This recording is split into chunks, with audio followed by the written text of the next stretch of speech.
What is going on, you guys? One of the added benefits, of which there are many, to grounding or earthing, walking barefoot on the earth, is that it supports your entire skeletal frame. It supports your entire posture. And I'm going to explain why here in a minute. But what I've found over time is that by walking barefoot on the earth for more than 15 to 30 minutes a day, ideally you can get away with about 15 minutes a day, but you want to stretch it a little bit further if you can. What will end up happening is that your posture will almost, I don't want to say correct itself, because some people have a lot more work to do to fix their posture than just walking barefoot on the earth, but it's an integral part. But it will help things realign. This, by default, leads to a more balanced frame, which in my opinion leads to more strength. And I'm saying this because I've experienced this myself. I haven't heard a whole lot of other people talking about this, but I've noticed it myself, and the effect was so strong that I feel that this can be the case for you as well. You just got to kind of tune into your body and notice the changes. And what I mean by that is we're so separated from our inner guidance. We're so separated from our body's inherent wisdom. We're so separated by a lot of things due to our programming that there's constantly changes going on in your body and your mind that go unnoticed. So when we get more of our instinct back, when we get our common sense back, when we start tuning into our body, when we start cleaning our act up, when we get the minerals back in, you name it, when we start grounding ourselves, when you become more aware of these specific changes going on in your life, in your body, in your mind, and that by default allows you to get to know yourself better, which most people could really use a healthy dose of. Most people know more about their schedules, their fascinations, their addictions, their fixations than they do themselves. So I'm not going to make this a huge rant about that. I have plenty of videos about that just on my channel. Watch the video titled "Your Thoughts Are Mind Control Installations plural, to get a firmer grasp on some of the stuff I'm talking about. But when you ground yourself frequently, it helps support your frame, and in doing so, it helps things be connected more properly. It realigns your posture, and by default, that leads to added strength. It's kind of like a vehicle. I mean, imagine a vehicle where the alignment was all out of whack, and when you took your hands off the steering wheel, the car just steered either to the right or to the left by itself because the alignment was out of alignment. When you fix the alignment in something, it normally works better. And a lot of people's postures are way out of alignment. And this alignment and lack thereof has a lot to do with the Kundalini energy, because we were designed, regardless of what you've been told, we were designed to be highly flexible beings. Our spines are supposed to be in a very specific location. We're supposed to be flexible. But more often than not, we're hunched over. Luna, stay out of there. Hey, come on. There's a hole in there that someone cut through, or cut in the fence, and she's gotten down there before, and it's not necessarily easy to get her out. So, but more often than not, people are hunched back. This has a lot to do with the way that we are sedentary here in this world. We are very sedentary creatures. We've gone over the fact that most people spend over 4 hours a day in front of a screen. In my opinion, it looks like it's more like 6 to 7 hours a day, believe it or not, in front of a screen. And more often than not, when you're looking at a screen, whether it's working or entertaining yourself, whatever it is, you're sitting down. And the chairs here in hell, they don't really support your spine and your frame the way that they should, and the chairs aren't grounded either. So I've made videos in the past about how the chairs in schools, elementary schools, high schools, you name it, those uncomfortable chairs, they incrementally took our spines out of alignment, and how these chairs actually, whether it was part of an agenda or not, take us away from our limber nature, which affects our kundalini, our spiritual lives, believe it or not. Your spine is the bridge to heaven. It's what the kundalini rises up. This is why yoga systems put a huge emphasis on flexibility and moving the spine, especially kundalini yoga practices. So don't try to tell me that destroying your spinal health and alignment by sitting in bad chairs doesn't affect your spiritual life. Your spine, which connects to your brain, is the circuit board that the kundalini energy moves through, which brings your consciousness into the promised land. Unabug, hey, you're getting hot. We'll get some water in a minute. I'm going to give her some shungite water. So you really think those chairs that were so uncomfortable in high school and middle school, those weren't what was best for you? And I'm not saying it's an agenda.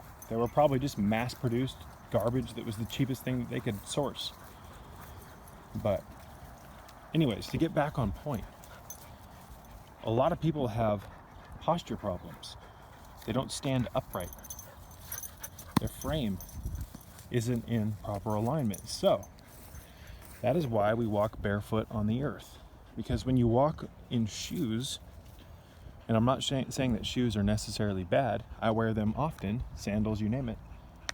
But shoes, folks, when you wear a shoe, it's like putting a mattress between your foot and the ground. And that mattress that you're now walking on, that's supporting your weight, is absorbing all of the weight of your body from the top of your head to the bottom of your feet. And what usually ends up happening, Lundabug, what usually ends up happening is that the cushion absorbs specific regions of your weight, but it doesn't lie completely flat. So right now, as I stand barefoot on the earth, all of my weight from the top of my head to the bottom of my feet, ladies and gentlemen, is being completely compressed down on the earth. Now I'm walking on grass right now, which is a little bit different than walking on dirt, because when you're walking on dirt, you have a better effect because it's flatter. And you really, like the baseball field over there, that red dirt, that's all hard dirt. It's perfect for this. But even when you walk on the grass, your weight is distributed more evenly and differently on the earth. Now on top of that, when you're walking barefoot on the earth, you're getting an antioxidant effect. You're getting the electrons, the negatively charged electrons from the earth that are going up through your feet, through your meridians, through your flesh even, going into your system, removing inflammation. I've said it once and I'll say it again. When you walk barefoot on the earth, you're digesting a meal. There's much more to, consumption than just eating food. You see, the way nature's designed, when you're in it, it tickles your senses, it uplifts you, and it feeds you. On top of that, nature has a very GABAergic effect.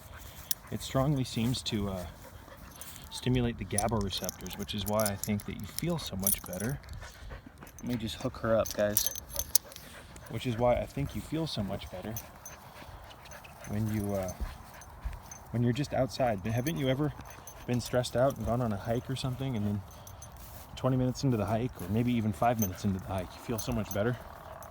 I can't tell you how many times I've gone out into nature stressed out, and then when I'm leaving after the hike, or whatever I did when I was walking barefoot, grounding, you name it, I felt so much better.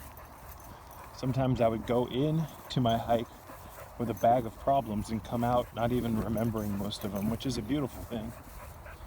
And don't you dare try to tell me that there's not anything happening in your brain, in your chemistry, you name it, in your cells when you're outside in nature. For one, You're gonna breathe deeper because you're around more trees.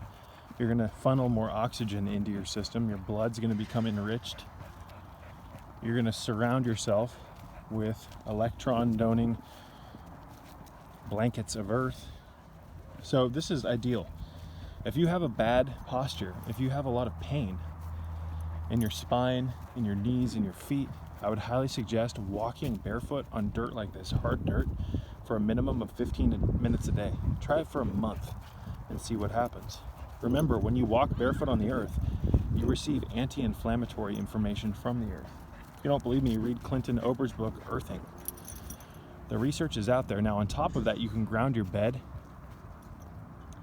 but that gets a little tricky because a lot of the grounding stuff on the market, especially Amazon.com, is just pure garbage. Overpriced, beneficial. I'll show you guys in the near future how to ground your bed very economically with just a few items that can easily be obtained. But again, the same thing happens when you sleep on a hard surface. Now, this is something that I used to do regularly. It's been a couple of years since I've done this, but growing up from age 21 to about 26 or 27, for half the year, sometimes even in winter, I would take my bed in my room and flip it up on its side because it was a low profile bed and you could kind of store it that way. You could actually flip it up on its side and push it up against a wall. But I would do that and that would open up my room massively. The bed took up like 40%, 35, 40, I don't know, percent of my room. So what I would do is I would open up the room and sleep on the hardwood floor. I would lay on the cold hardwood floor until my warm body warmed up the surrounding wood, and then I would sleep on the hardwood floor. I'd get a blanket and a pillow, sometimes not even a pillow, and I'd fall asleep. And I cannot begin to tell you how beneficial that was. Now, obviously, it's a little uncomfortable until your body gets adjusted, but I'm going to tell you something right now that you've probably never heard. When you finally get used to sleeping in an uncomfortable, how would I put this? When you get comfortable on a hard surface, your body actually relaxes more than if you're on a bed, because your body almost has to work a little overtime to get comfortable. But once you lay on a hard surface and sleep and get adjusted to go to sleep, you'll notice that your frame is supported better because your frame is finally laying down on a hard surface. Your spine can decompress, whereas before, when you lay on a mattress, folks, most of these mattresses, they support your spine in a very weird way, and they end up leading, I don't want to call it scoliosis because it's not, but they end up taking your discs in your back and your alignment, and it just throws you out of alignment. If you want to be stronger, you will walk barefoot on the earth, you will ground yourself, and on top of that, folks, come here, Luna. On top of that, you'll sleep on a hard surface. Now, I know not everybody's going to want to do this because not everybody, for some reason, wants to try new things. But I've always thought it's kind of funny that some of the things that were so beneficial for our health or for our bodies, you name it, they're free. It doesn't cost anything to walk on the earth without shoes. Come on, folks. It doesn't cost anything to not have a bed. And you'll really not even understand what I'm talking about unless you try it. Your strength will become stronger.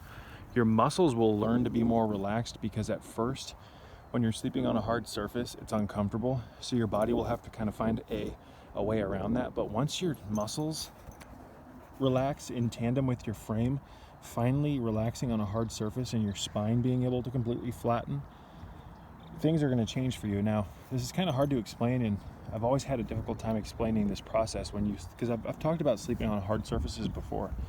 When you sleep on a flat, hard surface like a hardwood floor, what ends up happening is that your body, its weight is evenly distributed on the flat surface. The weight from your body is compressed, it's pushed down. Whereas when you're on a bed, you're kind of just absorbed. And depending on how your weight is distributed through the cushion, you can throw yourself out of alignment. So again, just like when you walk barefoot on the earth, your weight is distributed evenly from the top of your head to the bottom of your feet against a hard surface. The same thing goes with your spine. So people who have spine issues, I'm not recommending that you do this because I don't know how severe they are, and maybe you do need a cushion. But people who just have general pain or discomfort in their spine or their frame, start walking barefoot on the earth for 5 minutes a day. Don't just stand there. Do some walking. When you walk on the bare earth, it's going to support your feet differently. Your feet, the distribution of weight to your muscles is going to be differently, and it's going to support your musculature and build new muscles. You see, when you walk barefoot, you actually stimulate different muscular regions than you do when you wear shoes. Now, I find it a little strange that they put the cushion between us and the earth is called a shoe sole. Now, once you understand and realize the spiritual processes that take place when you walk barefoot on the earth, when you understand you receive electrons, and when you understand that walking barefoot on the earth is a form of communication with the earth through the electron transference, through the energy transference, through your meridians, etc., you'll start to question maybe, why do they call that region a shoe sole, which are more often than not mixtures of rubber and different polymers, you name it, which we know blocks the grounding connection between us and the earth. So that shoe sole is actually blocking the flow of electrons and energy, because it's much more than just electrons, but it's blocking the flow of energy up into our body through our feet, and they call it a shoe sole.